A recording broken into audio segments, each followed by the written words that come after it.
What's going on, my fellow Jedi and Padawans? Welcome back to another Jedi gaming video. Thank you guys so much for coming back to the channel, and if you guys are new, welcome. Today with this Stormcaller Warlock build, we are almost done with builds for Season of the Deep, so let us eat up this build with the Claws of Ahamkara and our Stormcaller utilizing the buffed Ball Lightning melee. Now, usually when you see the Claws of Ahamkaras come out, this is usually on solar, so we can get that double snaps, creating ignitions everywhere, but I personally tried it out with the Ball Lightning since it got a buff this season when we're amplified to give a nice little bit of extra damage, and I absolutely love it, creating Ionic Traces everywhere, being able to spam our grenade as well as our rift, getting Arc Souls and Ionic Traces. So we are going to get into this build showing the power of Jolt and the Ball Lightning effect with that double melee of Claws of Ahamkara. Starting us off hot with our abilities as specs and fragments, we got Chaos Reach, which next season with Geomag stabilizers, this thing is going to be absolutely nasty. It already is very good, but definitely one of my favorite supers for the PvE realm, feeling like Goku.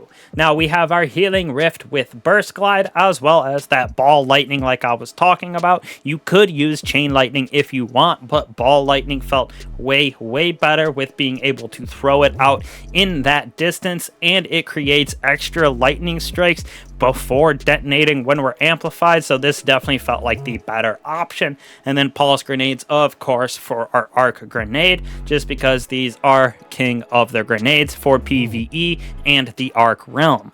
Now for our two aspects that we have, Arc Soul and Electrostatic Mind. Arc Soul, cast our Rift to create Arc Souls that fire at targets in front of you. Allies pass through our rifts and also get Arc Souls. When our Rift charges faster when allies are near, and when amplified, those Arc Souls are supercharged and increase the fire rate on them, and amplification in Arc is literally so easy. It comes almost instantly as soon as you start attacking enemies. Now we're also using Electrostatic Mind at defeating targets with Arc abilities, or defeating jolted or blinding targets creates Ionic Traces. Creating Ionic Traces also makes us amplified, so just feeds right back into our Arc Souls. And for that Arc abilities or jolted targets, those Arc abilities is going to count for our grenade, as well as the double melee we have with Ball Lightning, as well as all of those Arc Souls that we're going to have with the supercharged. So Ionic Traces are going to be flowing everywhere, plus we're jolting targets as well with our weapon, as well as with our grenade, like you will see in our second. Because of this Spark of Shock right here, those Arc Grenades jolt targets, which just causes that chaining to happen everywhere, and even more Ionic Traces to collect, so we can spam our abilities even faster. Now we're also using Spark of Resistance. While surrounded by combatants, you are more resistant to incoming damage, helps for that endgame activity, and helps with the triple 100s, since we're going to be nice up close and personal, using that Ball Lightning and Arc Soul as much as possible.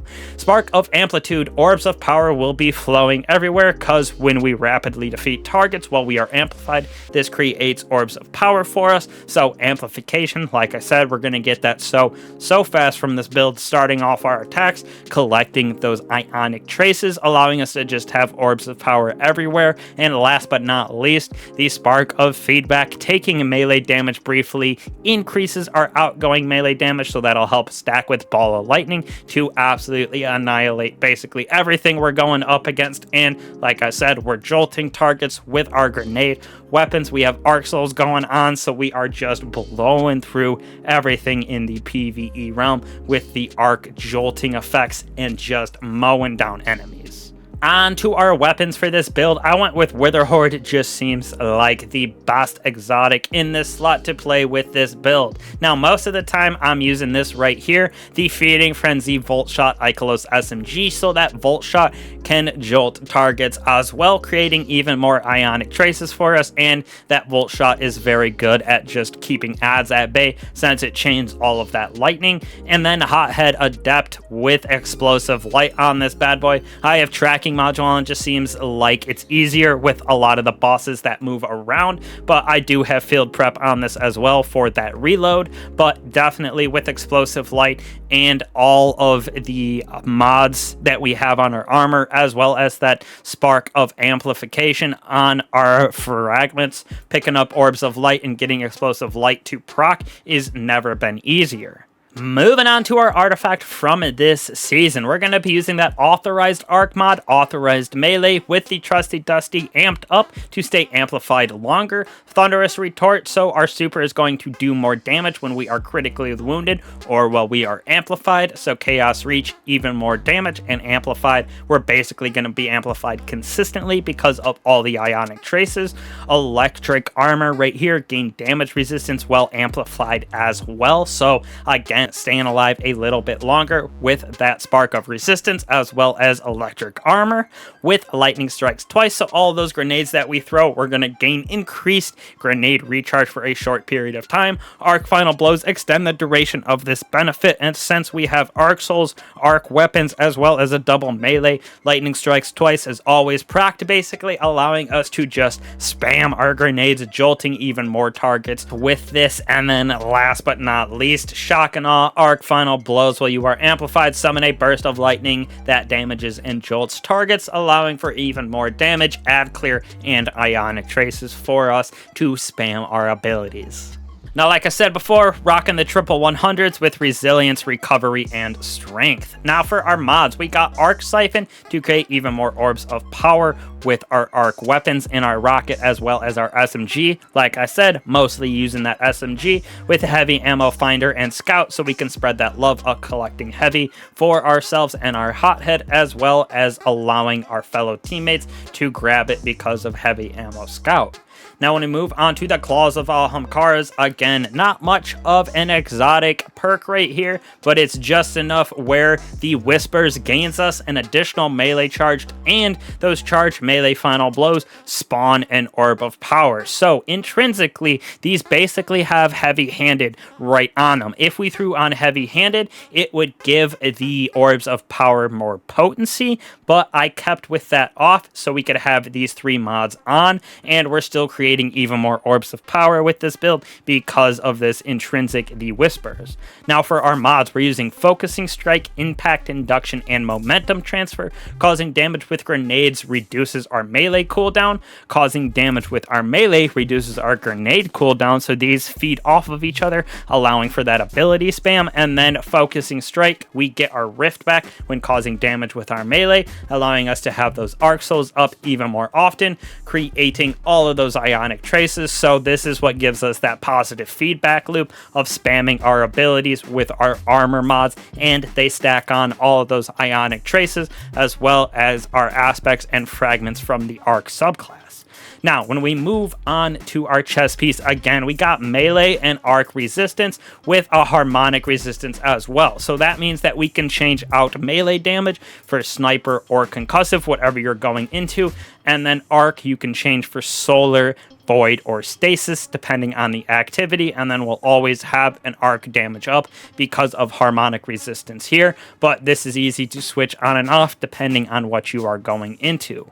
Now, when we move on to our boots, we're going to be using Weapon Surge for arc, as well as Elemental Charge, so all of those Ionic Traces that we're collecting have a chance to give us armor charge, which we are using for this arc Weapon Surge, which two of them will give us a 17% damage increase on both our SMG as well as our rocket, stacking on top of explosive light, so allowing us to do some pretty gnarly damage in that endgame content, just in general in the PvE realm, allowing us to also become charged with light very easily, not just from orbs of power, but all of those Ionic Traces as well.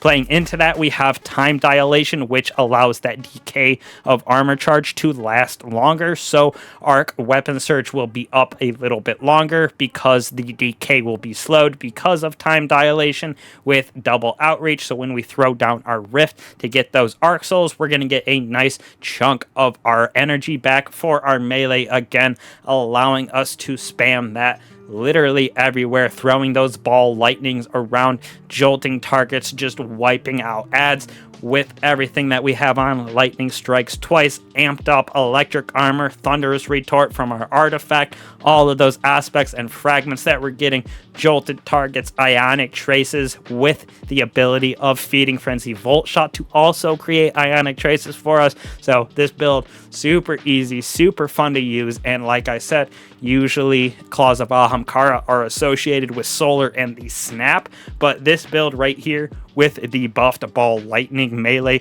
on our Stormcaller feels so good as well, and the add clear potential of this build is off the charts. So raids, GMs, endgame activity, whatever you're going into, this bad boy definitely has the potential to work. Just got to change up some of your damage resistant mods depending on what you're going into. Sniper, melee, arc, void. So definitely give this bad boy a try in that endgame activity, PvE content in general, and just see the power of the arc jolt and that double melee. So thank you guys again for all the support lately. Y'all have been killing it. Only a few more days until the new season, so definitely hit that subscribe button and bell so you don't miss out on any of the new videos that we got coming out next season. Got our reprised raids, lots of builds coming out, as well as weapon guides. So I appreciate all y'all. Don't be afraid to keep coming back. Check out the channel next season. So again, appreciate all y'all. I will catch you guys in the next one.